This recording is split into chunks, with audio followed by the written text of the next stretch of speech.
Business start பண்ணுறதுக்கு உங்கள்கிட்ட என்ன இருக்கோ அதை வச்சு ஸ்டார்ட் பண்ணுங்கன்னு சொல்லிட்டீங்க. பட் எப்படி ஸ்டார்ட் பண்ணுறதுன்னு தெரியலனா இந்த ரீலை சேவ் பண்ணிக்கோங்க. ஃபர்ஸ்ட் திங் ஸ்மாலாக ஸ்டார்ட் பண்ணுங்கள். உங்களுக்கு என்ன தேவையோ அதில் மட்டும் இன்வெஸ்ட் பண்ணுங்கள். ஸ்டார்டிங்கே பல்காக இன்வெஸ்ட் பண்ணி மாட்டிக்காதீங்க. செகண்ட் திங், ஸ்டார்டிங்கே ப்ராஃபிட்டை மட்டும் ஃபோக்கஸ் பண்ணாமல் கஸ்டமர் பில்ட் பண்ணுறதுலையும் லேர்னிங்லையும் ஃபோக்கஸ் பண்ணுங்கள். நிறைய நியூ ஸ்கில்ஸை லேர்ன் பண்ணுங்கள்.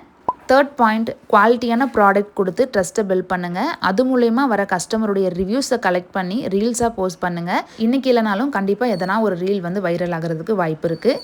ஃபோர்த்து பாயிண்ட், எதனா மிஸ்டேக் பண்ணீங்க அப்படின்னா அதிலே ஸ்டக் ஆகி இல்லாமல் லேர்னிங் ப்ராசஸாக எடுத்துக்கோங்க. ஃபிஃப்த்து பாயிண்ட், உங்கள் பிஸ்னஸோடைய logo, visiting card or banner ஏதாவது ஒன்று க்ரியேட் பண்ணுங்கள். அது உங்களுடைய ஐடென்டிட்டியாக இருக்கும். சிக்ஸ்த்து பாயிண்ட், உங்களுக்கு வர ஆர்டர்ஸ், பேமெண்ட், எவ்வளோ இன்வெஸ்ட் பண்ணுறீங்க, எவ்வளோ சேல் ஆகுது, இது எல்லாத்தையுமே ஒரு நோட் புக்லேயோ ஆர் எக்ஸல் ஷீட்லேயோ சேவ் பண்ணி வைங்க. உங்களுக்குன்னு ஒரு பேங்க் அக்கௌண்ட், யூபிஐ ஐடி எல்லாத்தையும் செட் பண்ணிக்கோங்க. இது எல்லாத்தையும் விட மெயினான விஷயம், கன்சிஸ்டன்சியாக ஒர்க் பண்ணுங்கள். கண்டிப்பாக ஒரு நாள் சக்ஸஸ் ஆவீங்க. பிஸ்னஸ் பண்ணுற உங்கள் ஃப்ரெண்ட்ஸ்க்கு இந்த ரீலை ஷேர் பண்ணி விடுங்க.